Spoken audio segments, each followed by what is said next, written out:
বন্ধুসকল নমস্কাৰ। এতিয়া আন এটি ভিডিঅ' আগবঢ়াইছোঁ। একচুৱেলি আমি 4 বন্ধু লগ হৈ আজি গৈ আছোঁ অগ্নিনাভ মন্দিৰ, নাজিৰাৰ অগ্নিনাভ মন্দিৰ। আৰু এয়া মোৰ পিছত বহিছে দাস, মাজত বহিছে চন্দন চক্ৰৱৰ্তী আৰু তেওঁৰ কাষতে আছে দত্ত। আমি 4জন গৈ আছোঁ নাজিৰাৰ অগ্নিনাভ বাবা মন্দিৰলৈ। অৱশ্যে মই ইয়াৰ আগতে এবাৰ গৈছিলোঁ অগ্নিনাভ মন্দিৰত, কিন্তু আজি মোৰ বন্ধুসকল ইয়াত আহিছে শিৱসাগৰত আৰু তেওঁলোকৰ লগত আকৌ এবাৰ যাবলৈ সৌভাগ্য হৈছে, হয়তো প্ৰভুৰ কৃপা। কাৰণ কি ইয়াৰ আগত এবাৰ গৈছিলোঁৱে আৰু এতিয়া আকৌ এবাৰ যাম। আৰু বিশেষকৈ এইখিনিতে এটা কথা কৈ দিওঁ, বিশেষকৈ আমাৰ নামনিৰ অসমৰ তেওঁলোকে আহিছে পাঠশালাৰ পৰা দেই, বৰপেটা পাঠশালাৰ।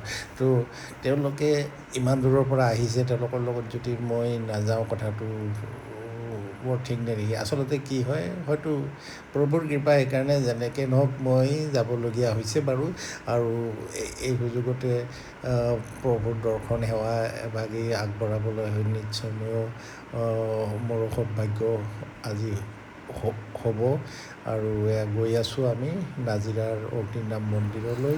অৱশ্যে অগ্নিনাভ মন্দিৰৰ বিষয়ে নতুনকৈ ক'বলগীয়া অসমৰ মানুহক বিশেষকৈ নাই, কাৰণ প্ৰত্যেকেই জানে অসমৰ শিৱসাগৰ জিলাৰ নাজিৰাত অৱস্থিত এই জনপ্ৰিয় শিৱ মন্দিৰ, য'ত নেকি অনলাইন পূজাভাগ আগবঢ়াব পাৰি।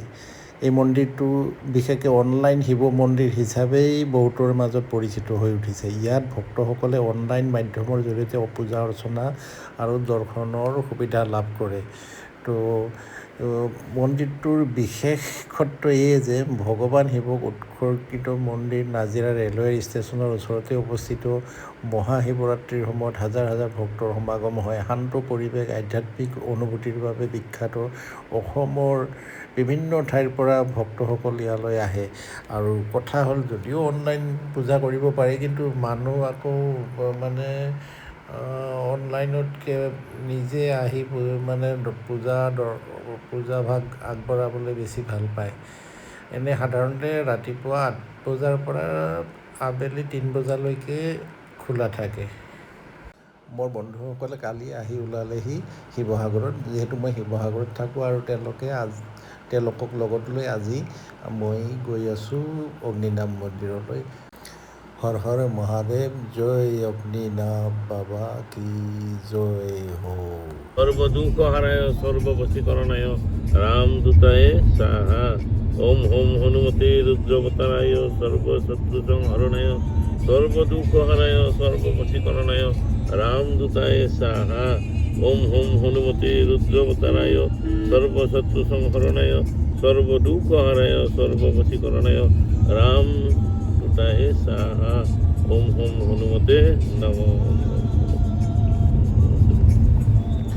এতিয়া আমি আহি পালোঁহি অগ্নিনাভ মন্দিৰৰ প্ৰাংগণ।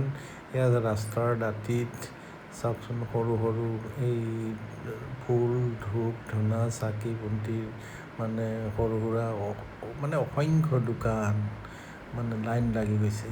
আৰু ঠিক তেনেকেই ভক্তৰো ভিৰ যথেষ্ট বেছি হয়। গতিকে দোকানৰ যেনেকৈ ভিৰ, ভক্তৰো সমানেই ভিৰ ইয়াত। মই এবাৰ দেখুৱাই লৈছোঁ চাৰিওফালৰ পৰিৱেশটো।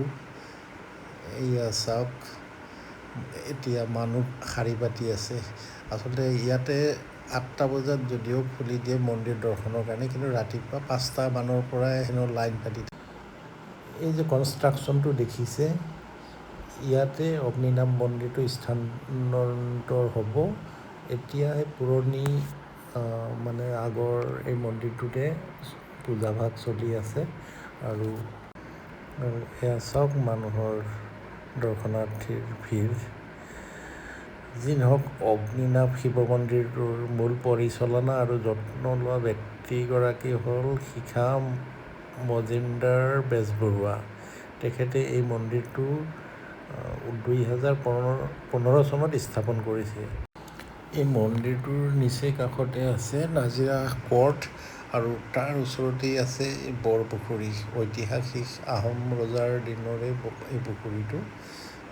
চাৰিওফালৰ পৰিৱেশটো দেখুৱাইছোঁ, কেনেকুৱা এক ধুনীয়া পৰিৱেশ চাওকচোন। আৰু এই পুখুৰীৰ পৰা ওচৰতে মানে শিৱ মন্দিৰটো, অগ্নিনাভ বাবা শিৱ মন্দিৰ। আৰু এয়া চাওক মানুহৰ দৰ্শনাৰ্থীৰ ভিৰ, আমিও ইয়াত লাইনত থিয় হৈছোঁ দেই। ইয়াত যিহেতু দূৰ দূৰণিৰ ভক্তসকলেই বেছি আহে আৰু আশে পাশে যথেষ্ট হোটেল, হোমষ্টে আদি গঢ়ি উঠিছে, তো এক পৰ্যটক স্থললৈ ৰূপান্তৰ হৈ গৈছে। আপুনি এই ভিডিঅ'টো চাই দূৰৰ পৰাই প্ৰভুলৈ সেৱা আগবঢ়াব আৰু ভিডিঅ'টো লাইক কৰিব, শ্বেয়াৰ কৰিব, কমেণ্ট কৰিব আৰু এনেধৰণৰ ভিডিঅ' প্ৰস্তুত কৰিবলৈ প্ৰেৰণা দিব আৰু চেনেলটো ছাবস্ক্ৰাইব কৰিবলৈ নাপাহৰিব। ধন্যবাদ।